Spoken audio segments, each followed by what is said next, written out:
ouvir a voz do Salvador.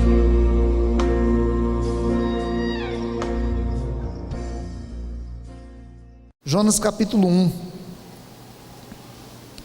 Nós vamos ler até o versículo 3, porque a história é muito conhecida, não vai precisar a gente ler todo.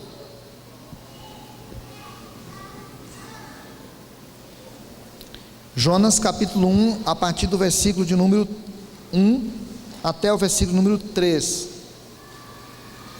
Podemos ler juntos?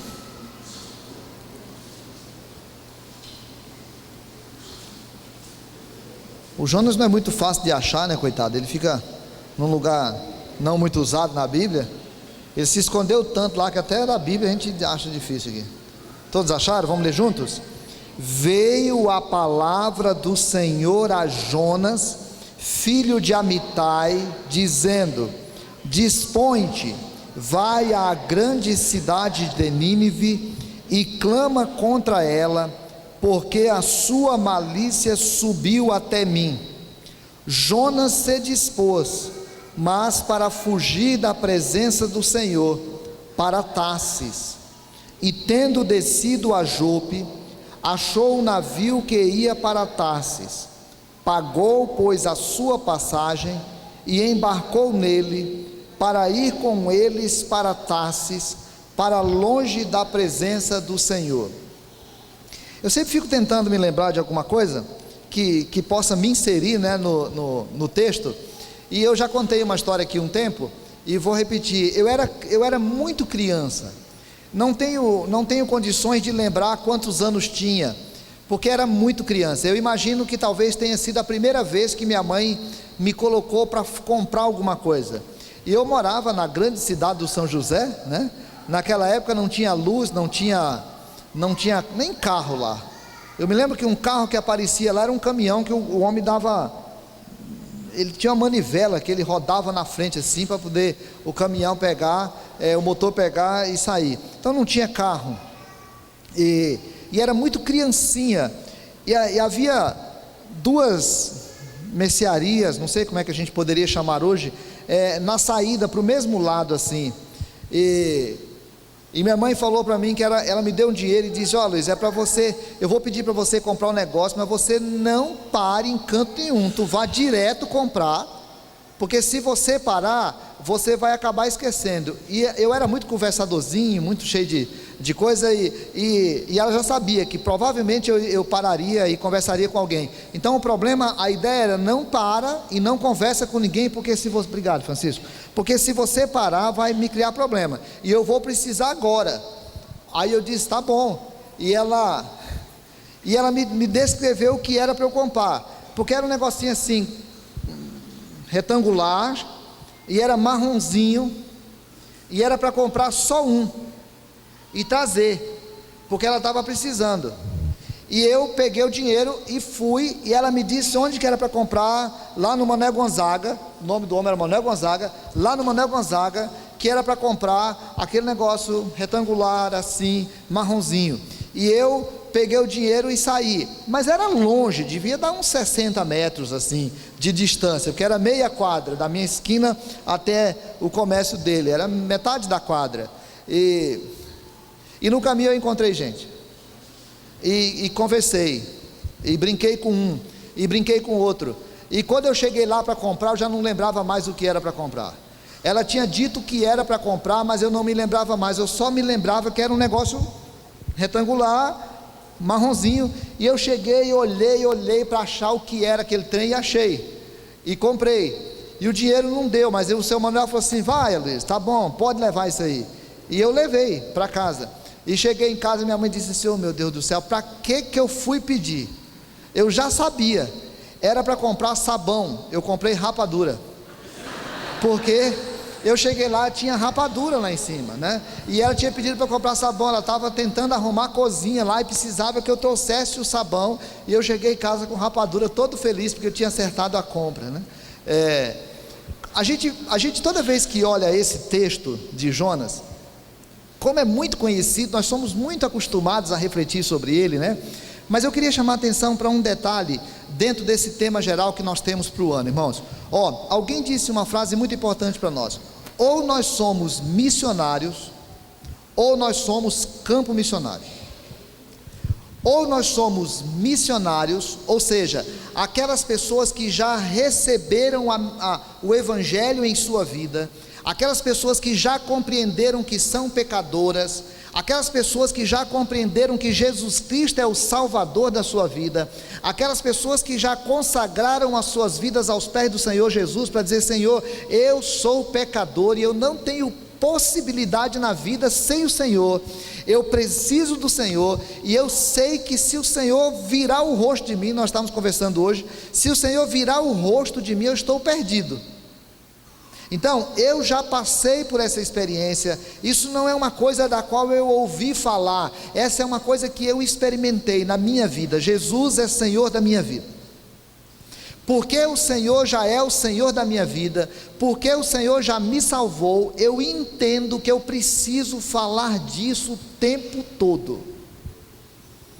Porque o Senhor já se tornou realidade no meu ser, eu compreendo que a minha vida aqui na terra é ser missionário. Eu não fui chamado para vir para a igreja, eu não fui chamado para fazer culto, eu não fui chamado para fazer reunião de célula, eu não fui chamado para fazer oração, eu faço culto, faço reunião de célula, faço oração para poder cumprir com o motivo para o qual eu fui chamado, que é pregar o Evangelho a toda criatura.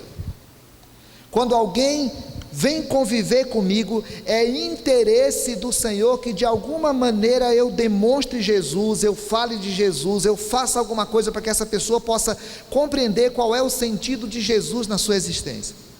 Eu não fui chamado para ser professor de alunos, porque eu sou professor de alunos.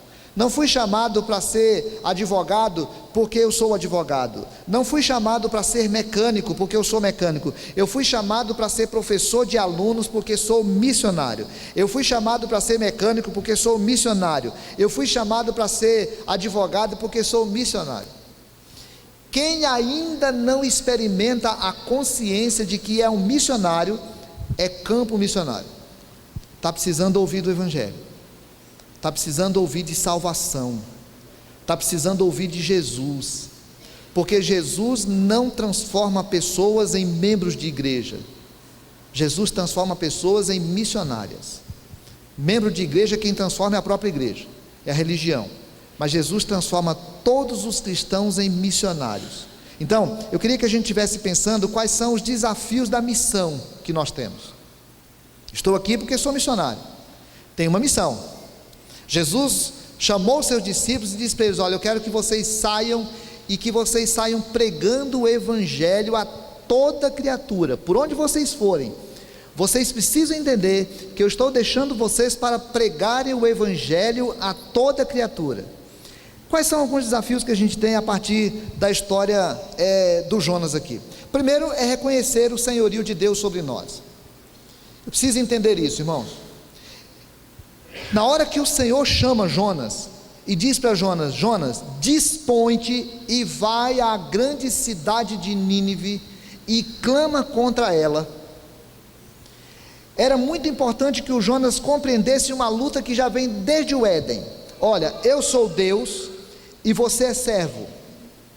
Eu sou o Criador e você é criatura. Eu mando e você obedece. Eu tenho senhorio sobre toda a criação e você é parte da criação. Desde o Éden essa coisa ficou estabelecida. O Senhor criou a terra, chamou Adão e disse para ele: Adão, vamos estabelecer um pacto, vamos estabelecer uma conversação aqui, vamos estabelecer um acerto. Eu vou ser o teu Deus e você vai me obedecer, só isso. A coisa é muito simples, irmãos. A relação de Deus com a gente é muito simples. Ele diz: eu cuido de você e você me obedece. Era esse o acerto que Deus tinha feito com Adão lá no começo. Mas o Adão chegou um momento que ele resolveu: rapaz, quer saber de uma coisa? Esse negócio de ter dono da minha vida não está com nada. Eu não quero ter Senhor sobre mim, eu não quero ter Deus sobre mim, eu não quero alguém que mande em mim, eu não quero me submeter a um ser maior do que eu Eu quero ser alguém autônomo, então eu vou cuidar da minha própria história. Porque se você comer desse fruto, o fruto não tem nenhum problema em si. O problema não é o fruto, o problema é a atitude do teu coração, Adão, porque quem comer, morrerá. Não é porque o fruto mata, é porque a atitude mata.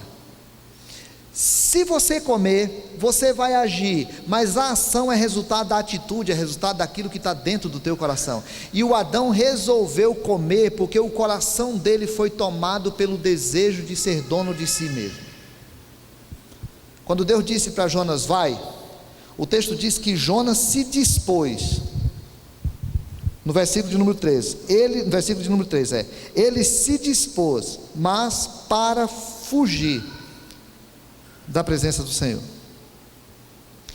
A Bíblia diz que quando Jesus foi falar com seus discípulos, ele diz assim: olha, toda autoridade me foi dada, sobre os céus e sobre a terra.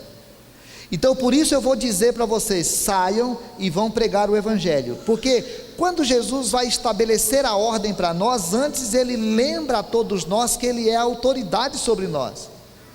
Quando Deus disse para Jonas ir, era para o Jonas poder entender que Deus tinha poder sobre ele.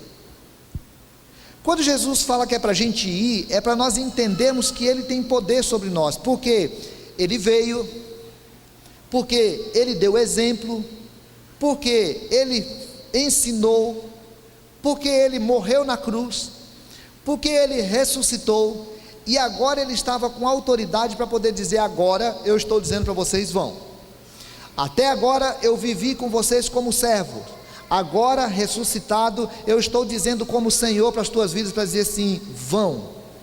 Portanto, é preciso que a gente compreenda que a história se dá, o cristianismo acontece dentro dessa lógica, a lógica de que existe uma autoridade de Deus sobre a nossa vida, que diz que a gente deve ir. Quando Deus disse para Jonas, vai, ele se dispôs. Eu gostei tanto dessa expressão, e aí a gente tem trabalhado muito esse tema, porque eu fico pensando nessa expressão em si, dispõe-te. Eu estou posto aqui, eu estou numa condição. Agora a Bíblia diz que é para eu me dispor, que é para eu sair de onde estou, para poder fazer algo. E a Bíblia diz que Jonas se dispôs, ele saiu, ele não ficou parado, ele não ficou indiferente ao Deus mandando. É possível até que a gente fique pior do que o Jonas, sabia? Já viu o menino teimoso, que a gente fala com ele assim, fulano, eu quero que você faça tal coisa, e ele não faz, e fica olhando na cara do pai assim,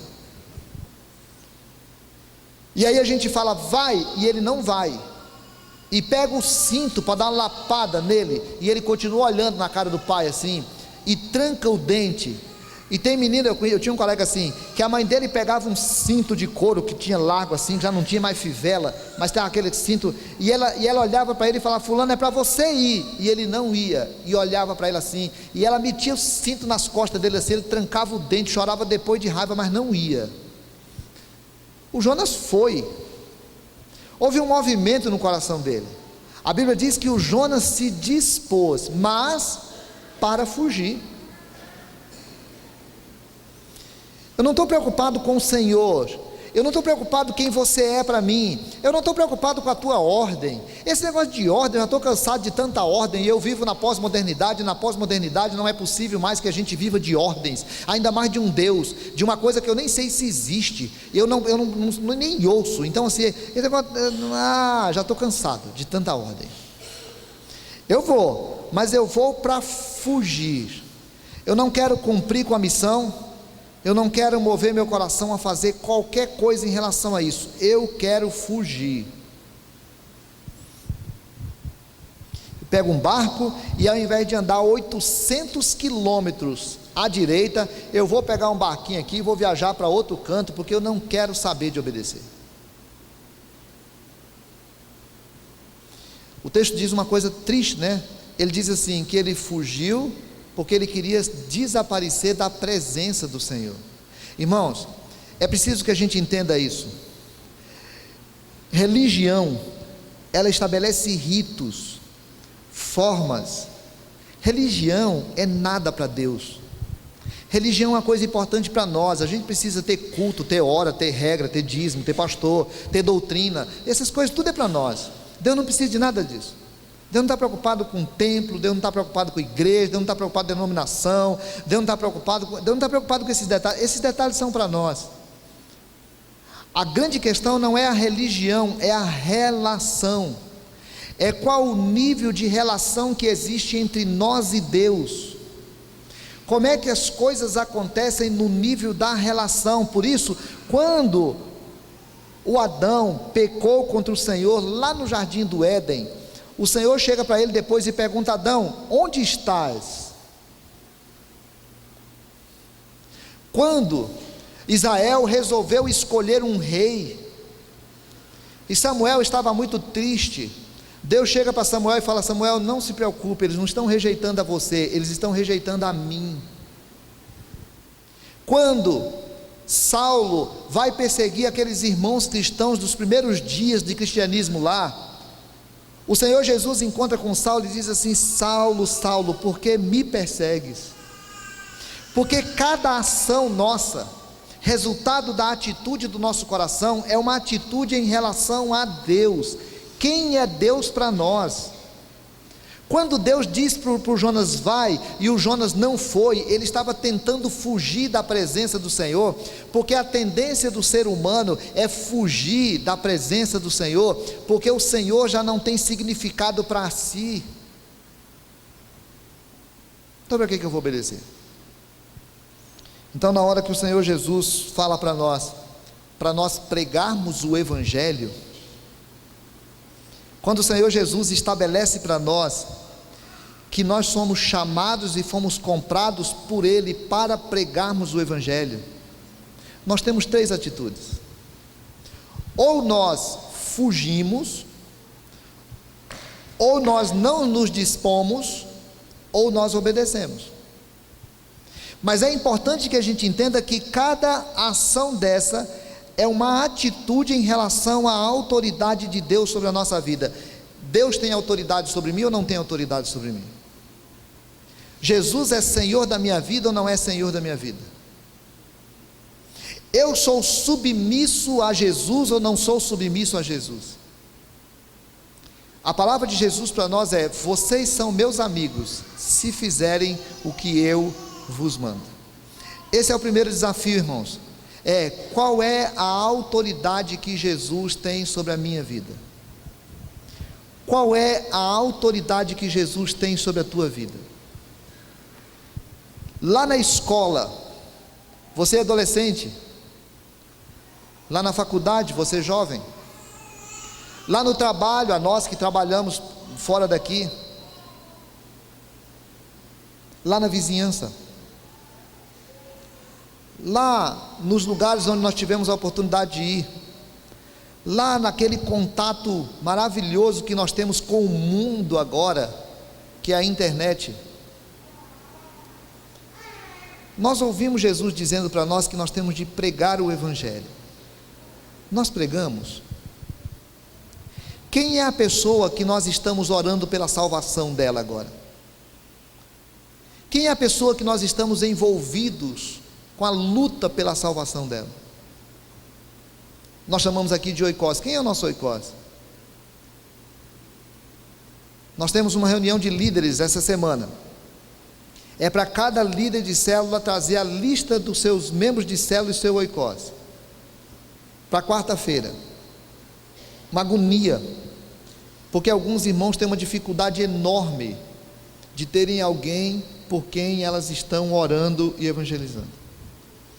Isso significa o que é que nós pensamos de Deus. O que é que nós pensamos de Deus? Segundo desafio, reconhecer a urgência da missão. O Jonas foi chamado para pregar na grande cidade de Nínive. É importante alguns dados históricos aqui. A cidade de Nínive se tornou a capital do Império Assírio. Era uma cidade muito grande para aquela época. A Bíblia diz que Jonas, o texto mais na frente diz que Jonas gastava 3 dias para poder atravessar a cidade. Morava naquela cidade 120 mil pessoas, tinha um muro de 12.500 metros de comprimento, o muro era mais ou menos 30 metros de altura, como eram as grandes cidades fortificadas da época. Era uma cidade muito poderosa, porque lá se tornou a sede do império, lá se tornou o grande centro do mundo antigo. Era uma cidade muito cruel, tinha os piores tipos de tortura em nome dos seus deuses. Era conhecida como a cidade dos ladrões, porque eles enriqueceram pilhando as outras cidades e as outras regiões. A feitiçaria predominava, cortavam as mãos e os pés, narizes e orelhas, vazavam os olhos dos cativos, cerravam as pessoas pelo meio, jogavam óleo fervendo, arrancavam pele das pessoas vivas. Era, portanto, uma cidade sanguinária, e era uma cidade absolutamente perdida espiritualmente, porque tinha deuses e mais deuses, e o capítulo 4 o Senhor diz que aquele lugar era um lugar onde as pessoas não sabiam discernir a mão direita e a mão esquerda, porque eles estavam espiritualmente perdidos. A situação de Nínive era uma cidade horrível, não tinha condições de continuar sobrevivendo, e a Bíblia diz que em algum instante, lá no capítulo 3, diz que aquela cidade se tornou muito importante para Deus. Em algum momento Deus olhou aquela cidade e quis fazer alguma coisa urgente, porque a situação ali era horrível. Mas o Jonas não entendeu isso. Eu estou pouco me lixando com Nínive. Eu, para falar a verdade, nem gosto de ninivita. Não quero conversa com ninivita. Eu vou cuidar da minha vida, porque eu não estou preocupado com a urgência. Irmãos, nós temos um país que está como se fosse uma grande estrutura que está quebrando, tomado pela corrupção. O Brasil é um país apodrecido. O Brasil é um país marcado pela corrupção. Cada dia que nós paramos para assistir jornal é um negócio nojento. Ler essas revistas semanais, as primeiras páginas há anos, a gente só vê falar de corrupção, de corrupção, de corrupção. Os nossos líderes são tomados pela corrupção. O Congresso Nacional gasta mais tempo para cuidar dos problemas que eles mesmos criam, do que para resolver os problemas da sociedade. Nós não sabemos mais em quem acreditar, nós não temos mais expectativa, porque o país está tomado por todo tipo de corrupção. Entre janeiro de 2011 e dezembro de 2015, nós tivemos 278.839 assassinatos. Vou repetir, entre janeiro de 2011 e dezembro de 2015, nós tivemos mais de 278 mil assassinatos. Em 2015, uma pessoa foi assassinada no Brasil a cada 9 minutos. A cada 9 minutos se mata alguém no Brasil. Nem a guerra da Síria, com tudo que eles estão fazendo, foi capaz de superar esse número. Nós somos o 5º país que mais mata mulheres no mundo. São 4,8 assassinadas a cada 100 mil mulheres.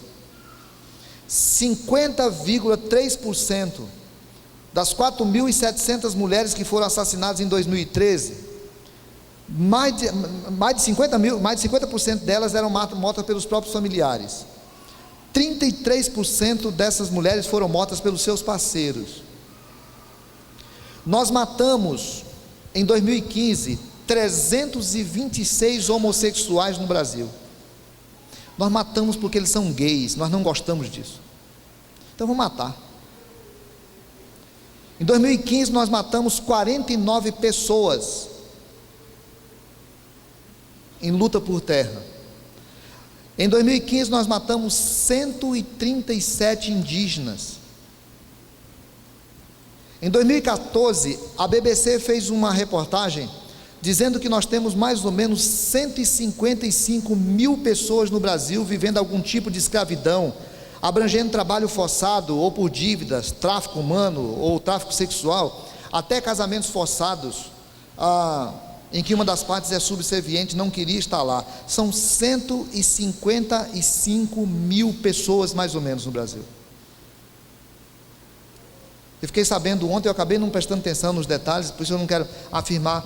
Aqui em Porto Velho, uma menina foi vendida pela mãe por R$100, e a avó comprou de volta depois por R$300. Aqui em Porto Velho. Aqui em Porto Velho, nós temos mães vendendo filhas.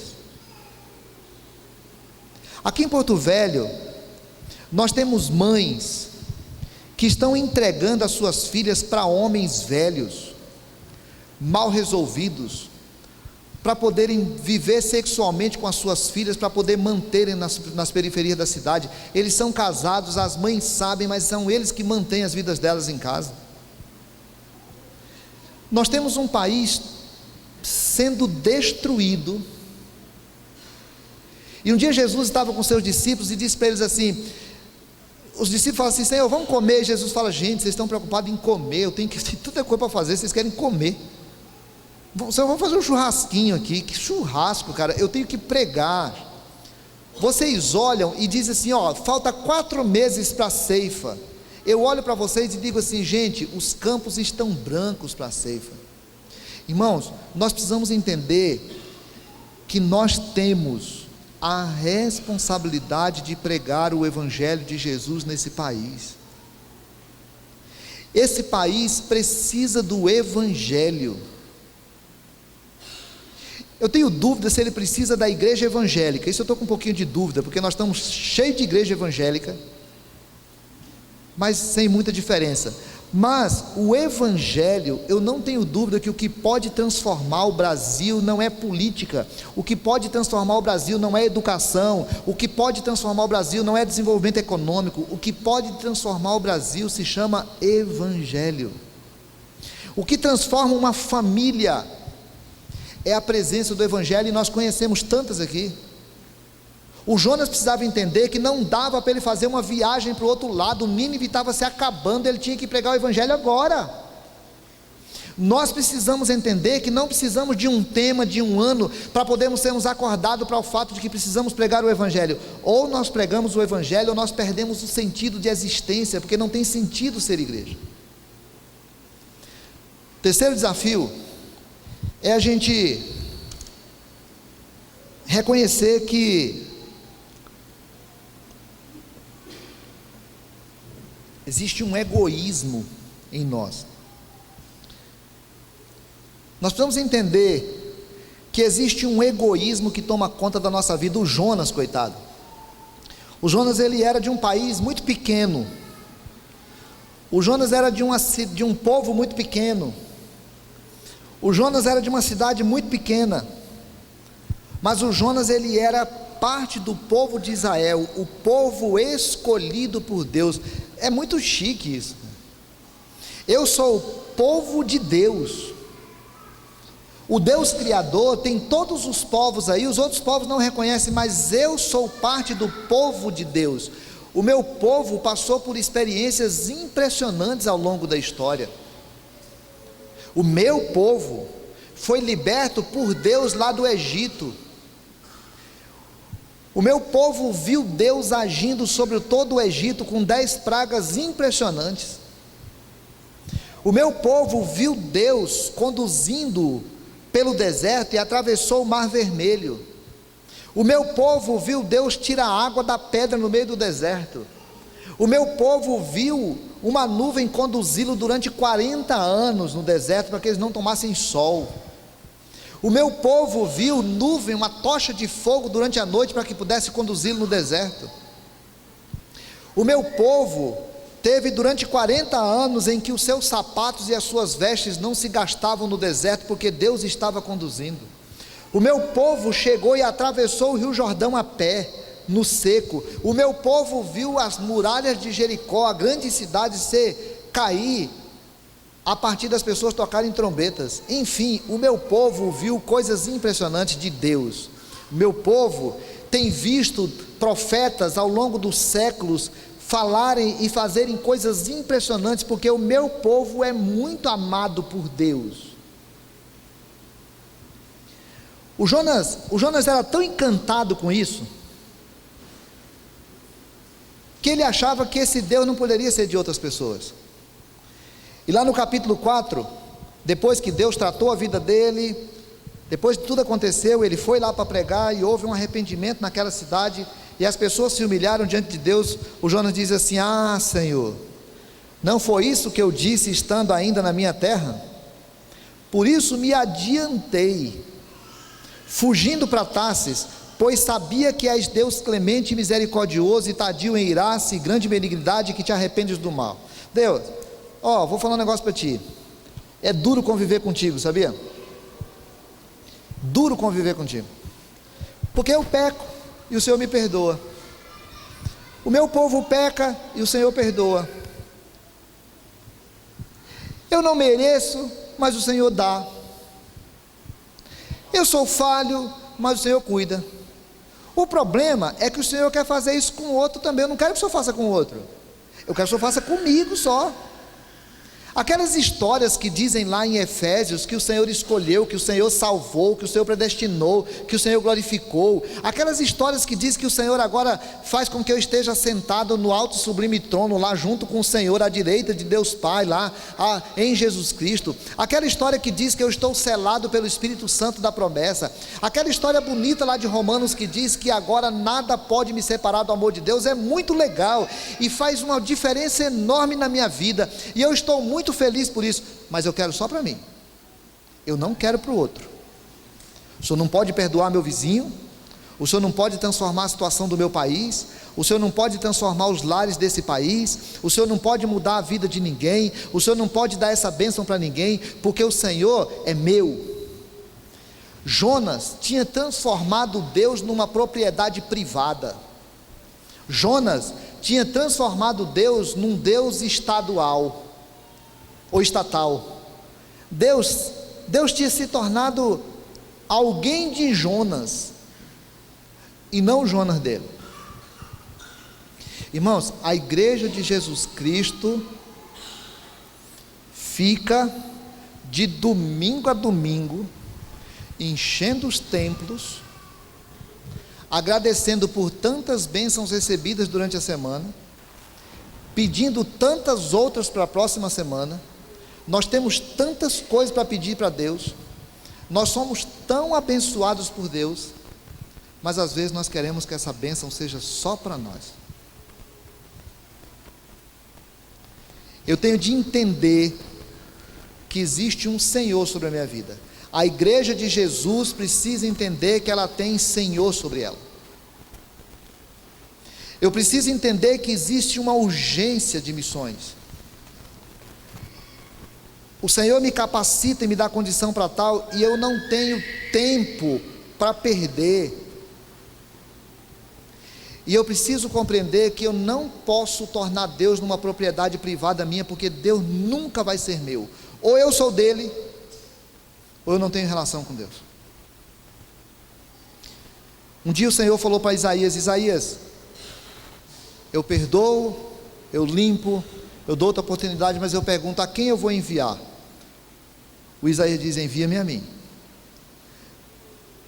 Se hoje o Senhor perguntar para o teu coração: eu estou desejando melhorar o Brasil,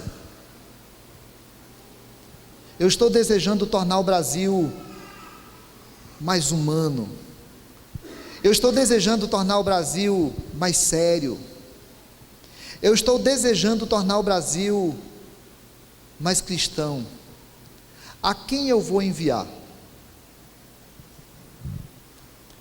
O Senhor pode ouvir do teu coração agora, não é da tua boca não, do teu coração. O Senhor pode ouvir do teu coração: Senhor, envia-me a mim.